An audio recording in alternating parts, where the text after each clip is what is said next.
আমাদের এই কর্মসূচির উদ্দেশ্য হচ্ছে চারটা, ভালো করে শুনবেন।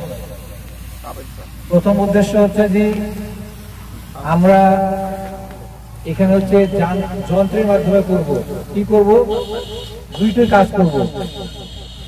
আমরা দেখেছি বিভিন্ন সময় ধান লাগানোর সময় আমাদের শ্রমিক অনেক সংকট হয়, সেই জন্য আমরা মেশিন দিয়ে ধান লাগিয়েছি।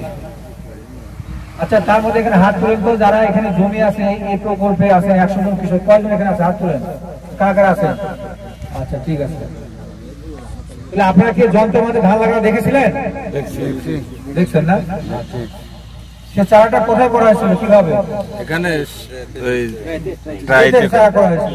আমরা দেখে প্রথম অভাব হয়ে গেছে, এটা ধান হবে কিনা। আর আরেকটা জিনিস ক্লিয়ার করছে, লাগানোর সময় আমরা কিন্তু একটা থেকে দুটো করে শুধু চারা দেওয়া হয়েছিল।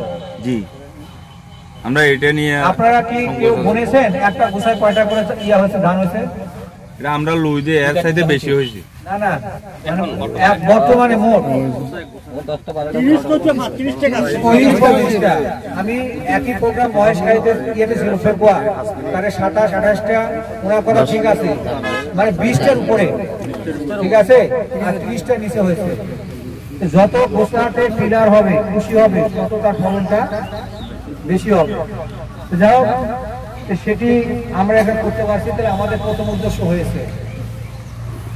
দ্বিতীয় উদ্দেশ্য আমাদের ছিল হচ্ছে যে এইখানে যে ধানটা আমরা করবো, একটা জাত করবো, শুধু একটা জাত করে সুবিধা কি? এই 50 একর জমি বা 125 কানি বা 50 একর একসঙ্গে পাকবে, একসঙ্গে কাটবো।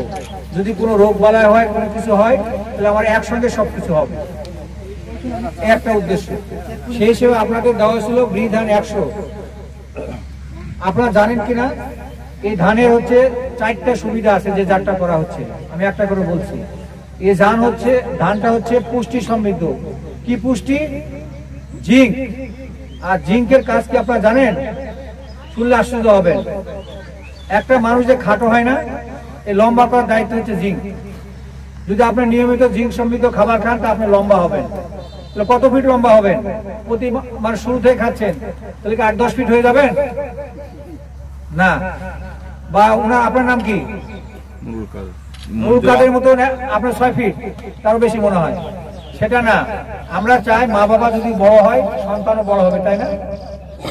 জিঙ্কের কাজটা হচ্ছে মা বাবার সমান হাইট করবে। অনেক সময় মা বাবার সাথে ছোট হয় বাচ্চারা, সেটি কাজ হচ্ছে জিঙ্কের। দ্বিতীয় আসি এটির ফলন। এটির ফলন যদি আপনার কানিতে হিসাব করেন, সেটা বলা আছে যে এক কানি জমিতে 112 থেকে 115 আড়ি হবে। নরমাল ধান কয় আড়ি হয় এক কানিতে? 80-90। সেখানে 30 আড়ি আপনি বেশি হচ্ছে, বা 25-30 আড়ি বেশি হচ্ছে। একাই সমান কয় কেজি? 10 কেজি। তাহলে যদি 30 আড়ি হয় 300 কেজি, 1 মণ সমান 40 কেজি। 40 দিয়ে 30 দিয়ে ভাগ দিলে কয় মণ বেশি হচ্ছে? 3 মণ হয়। 4-7 মণ বেশি। 4-7 28, 280। যাই হোক, এটা আপনারা পরীক্ষা করে দেখবেন, ইয়ে করবেন। এটা আমরা সম্পন্ন করতে পেরেছি। এখন চতুর্থ কাজ ছিল আমাদের মেশিন দেওয়া ধান কাটবে। আপনারা দেখেছেন আমাদের একটা কম্বাইন্ড হারভেস্টার এখানে চলে আসছে, এবং এই মেশিন মানে আধা ঘন্টার মধ্যে আপনি এক কানি জমি ধান কেটে ফেলবে, এই ক্ষমতা দেওয়া আছে। শুধু কাটা না, কাটা মারা একসঙ্গে হবে, শুধু খড়টা বাইরে চলে যাবে। খড়টা যদি কেউ চায়, তাহলে আটি ভেজে আবার সে নিয়ে চলে যেতে পারবে। এটা আমরা এখনই যাবো, ইউনো মহোদয় সহ আমরা ওটা প্র্যাকটিক্যালি আমরা চালা দেখবো এবং আমরা কেটে যাবো। আর আমাদের সরকার এই কাজটি আপনাদেরকে বিনামূল্যে করে দিয়েছে। আপনাদেরকে বীজ দিয়েছে, সার দিয়েছে, ধান লাগাই দিয়েছে, এবং কেটেও দিবে। তাহলে আপনাদের কাজটা কি ভাই? আপনাদের কাজটা হচ্ছে আগামীতে আপনাদের নিজ উদ্যোগে করতে হবে, এবং তখনই আমরা সার্থক হব, এবং যখন আপনারা নিজ উদ্যোগে করতে পারবেন। সরকার আপনাকে পথ দেখে দিয়েছে, আর বেশি কিছু না। সরকারি কাজই তাই। সরকারি ক্ষমতা হচ্ছে আপনাকে রাস্তা দেখা দিবে, ওই রাস্তা আমাদেরকে হাঁটতে হবে। আমরা চেষ্টা করছি সেই কাজটি করার জন্য। এবং যেদিন এখানে বীজ তোলা ফেলা হয়, আমি সেদিনও আসছি, অনেক কৃষক রাজি ছিল না, তাদেরকে মোটিভেট করে বোঝানোর পর তারা রাজি হয়েছে, এবং আমার বিশ্বাস যে এখন দেখে তারা আরো ভালো বলবে। আমার যেটি মনে হয়েছে যে এখানকার যারা কৃষক তারা খুবই আগ্রহী এবং উদ্যোগী কৃষক, যার ফলে আমাদের কাজটি এখানে করতে পেরেছি আর কি।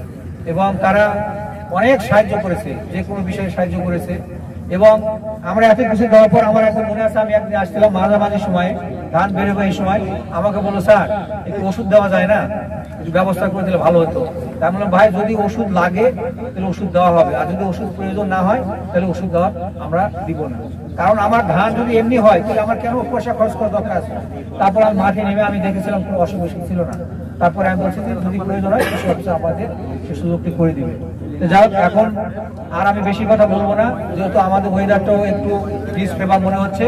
তা আমার মনে হয় যে জায়গাটাও একটু গরম, তো সবারই আমাদের মানে ধান কাটার তাড়াতাড়ি করতে অনেকদিন হবে এই বলে। আর ইউনো মহোদয়কে আমি আবারও ধন্যবাদ জানাচ্ছি। উনি এই কমিটির সভাপতি দিল। এখন আমাদের এসএসসি পরীক্ষা চলছে, সেই ব্যস্ততা সে রেখে এই শুধু আপনাদের কথা চিন্তা করে, কৃষকের কথা চিন্তা করে সে এখানে এসে এই গরমের মধ্যে থেকে সময় দিয়েছে। এই জন্য কৃষক বিভাগের পক্ষ থেকে ওনাকে ধন্যবাদ জানাচ্ছি এবং পরিশেষে সবাইকে ধন্যবাদ এবং সবার প্রতি কৃতজ্ঞতা প্রকাশ করে আমার কথা শেষ করছি। ভালো থাকবেন।